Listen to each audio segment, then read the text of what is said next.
So rising crime rates and new COVID data means there are plenty of numbers to dig into with tonight's Bream team. Former Biden campaign surrogate Kevin Walling and Fox News political analyst Gianno Caldwell. Welcome to you both. I want to go back and touch on our top story regarding Congresswoman Bush and what she's saying about private security versus policing. Here's a bit of her comments. And so if I end up spending $200,000, if I spend 10 more dollars on it, you know what? I get to be here to do the work. So suck it up, and defunding the police has to happen. We need to defund the police and put that money into social safety nets because we're trying to save lives. All right, we just all stipulate we agree. We want members of Congress to be protected and safe. We know they face special threats. So it's not about that. It's the bigger question, though, about the rest of America and the people who can't afford private security. Gianno, I know this crime issue is very close to your heart right now. What would your message be for her? Well, first and foremost, I think her comments were moronic. I don't think that it was based in any fact that people on the south side of Chicago feel who face violent threats of their lives every day when they walk out the house. They're not agreeing with her sentiment. And just to say that she deserves protection, and I know many members of Congress, I had dinner with members of Congress, they don't have security details with them. She's having a special set of circumstances and advocating for those same people who are protecting her to lose their funding is ridiculous. Well, Kevin, this is something that, you know, is going to come up in 2022. It's going to be part of the campaign. I saw somebody, and I can't remember who put the tweet out, who said, you know, who put up the NRCC or the Republican congressional arm? Who put her up to saying this? Because it's perfect for an ad for them. And it raises this question now about defunding the police, because she's made very clear how she specifically feels about this. NPR says this: Republicans are already going after Democrats with a three-pronged strategy that includes a tax on crime, the economy, particularly rising inflation and labor shortages, and border security. So what kind of headache does this cause internally for the Democrats when you have a member of Congress out there saying, make no mistake, I meant defund the police when I said it? Yes, and it's certainly problematic. And of course, this was a running narrative in a lot of our down ballot races in 2020. So when Donald Trump lost the White House, we lost a lot of congressional districts because of this issue of defund.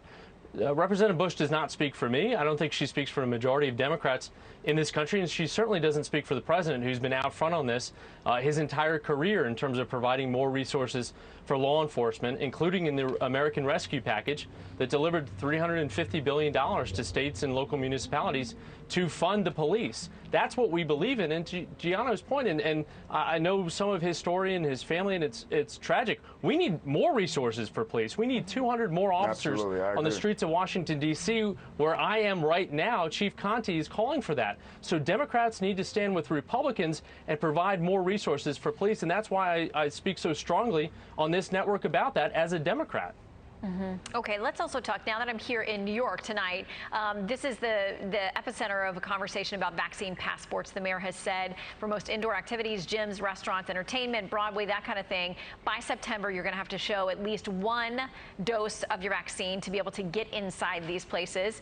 I want to read something that Dr. Marty Makary, who's often on Fox, our viewers know him well, has written about this issue. He says, the power of natural immunity was recently affirmed in an Israeli study which found 6.7 times greater level of protection among those with natural immunity versus those with vaccinated immunity. He points to a Cleveland Clinic study that found vaccinating people with natural immunity did not add to their level of protection. He says instead of talking about the vaccinated and unvaccinated, we should be talking about the immune and the non-immune. Vaccine passports and proof of vaccine documents should recognize natural immunity. I want to get you both to weigh in on that. Gianno, to you first. Yeah, I would tell you, I think the government has really did themselves a disservice, Joe Biden included, many folks at the CDC, Dr. Anthony Fauci, by saying that, hey, just get vaccinated, you'll be all good. Then it's the booster shots, and then it's like, oh, well, maybe it doesn't work at all, perhaps this or that. And we originally started off with the conversation of, if you have COVID or if you had it, you have this natural immunity and you should be fine just as well as if you've been vaccinated. Now the messaging changes on a regular and consistent basis. People are becoming more hesitant because of the changing of the messaging. And not only that, the Biden administration have put politics over the lives of people by allowing in these migrants. In June, 188,000, I believe it was. They said for the July numbers, it'll probably be over 200,000 people who have been let into this country, many with COVID. So So what are you doing? Are you protecting Americans, as Joe Biden should be as the president of the United States, or he's allowing more COVID to come into our country and more people to be in harm's way? I mean, that's a question that people are raising, and it's something the administration is going to have to figure out their message on with the border regard to that flow and asking Americans to make further sacrifices to get vaccinated, to mask up, and to do all the things they're asking Americans to do. There's also, Kevin, this issue that continues to come up about the potential disparate impact of some of these vaccine passports. The Washington Examiner says this: more than 47% of white New Yorkers are vaccinated, according to Bloomberg's tracker, compared to just 33% of black New Yorkers and just under 45% of Hispanics in the city. And there's a real concern and a conversation about how this is going to impact different communities differently if you tell people they can't go somewhere without that passport. Yes, and it's a sad reality that we're seeing in terms of the disparate nature of vaccinations in this country. And we've got to do a much better job of getting those communities, specifically communities of color, vaccinated. But listen, 864,000 Americans got their first vaccination in the last 24 hours. That's the highest number of first doses in the last month since July 3rd. So that's an upward trend that we want to see encouraged, because we know that's the surest way to defeat this virus and end this pandemic is for people to get vaccinated, especially in those communities that you talk about, Shannon. Yeah, well, the messaging will continue here in New York. There have been carrots, there have been sticks. There is a combination now, so we'll watch and see how it affects those numbers. Gianno and Kevin, always great to have you both. Thank you so much. Thank you. Thanks, Shannon. Good to be with you.